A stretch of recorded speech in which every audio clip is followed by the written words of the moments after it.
Hi, welcome to my YouTube channel. ಇವತ್ತಿನ recipe rice bath ಹೇಗೆ ಮಾಡೋದು ಅಂತ ನೋಡೋಣ. ಫಸ್ಟ್ ಒಂದು ಬಾಣಲಿ ಇಟ್ಕೊಂಡಿದ್ದೀನಿ ಸ್ಟವ್ ಮೇಲೆ. ಅದರಲ್ಲಿ ಆಯಿಲ್ ಸ್ವಲ್ಪ ಹಾಕ್ಕೊಂಡು ಈರುಳ್ಳಿ, ಶುಂಠಿ, ಧನಿಯಾ, ಜೀರಿಗೆ, ಬ್ಯಾಡಗೆ ಮೆಣಸಿನ್ಕಾಯಿ ಎಲ್ಲ ಫ್ರೈ ಮಾಡ್ಕೋಬೇಕು. ಆಯಿಲಲ್ಲಿ ಹುರ್ಕೋಬೇಕು. ಟೊಮೆಟೊ, ಸ್ವಲ್ಪ ಸಾಲ್ಟ್ ಹಾಕ್ಕೊಂಡು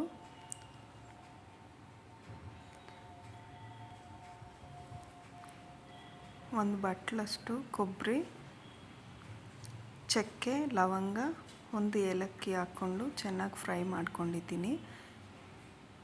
ಇದೆಲ್ಲ ತಣ್ಣಗಾದ್ಮೇಲೆ ಮಿಕ್ಸಿ ಜಾರಲ್ಲಿ ಹಾಕ್ಕೊಂಡು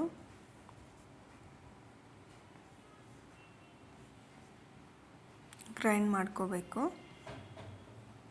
ಇವಾಗ ಕುಕ್ಕರ್ ಇಕ್ಕಿದ್ದೀನಿ.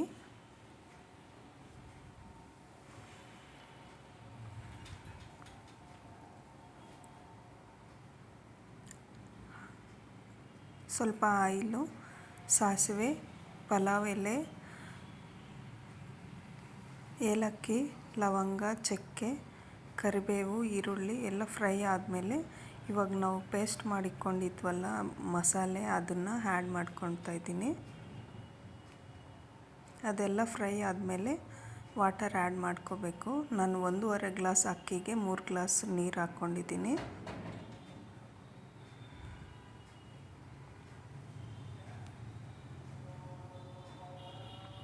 ಈಗ ಅಕ್ಕಿ ಹಾಕ್ತಾಯಿದ್ದೀನಿ.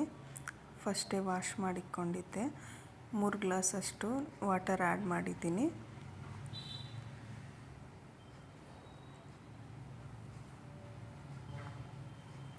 ಇವಾಗ ಲಿಡ್ ಕ್ಲೋಸ್ ಮಾಡಿಬಿಟ್ಟು ಒಂದು ವಿಸಲ್ ಬರೋವರೆಗೂ ಇದ್ದೆ. ರೈಸ್ ರೆಡಿ ಆಯಿತು. ತುಂಬ ಸಿಂಪಲ್ಲಾಗಿ ಟೇಸ್ಟಿಯಾಗಿರುತ್ತೆ. ನೀವು ಟ್ರೈ ಮಾಡಿ ನೋಡಿ. Thank you.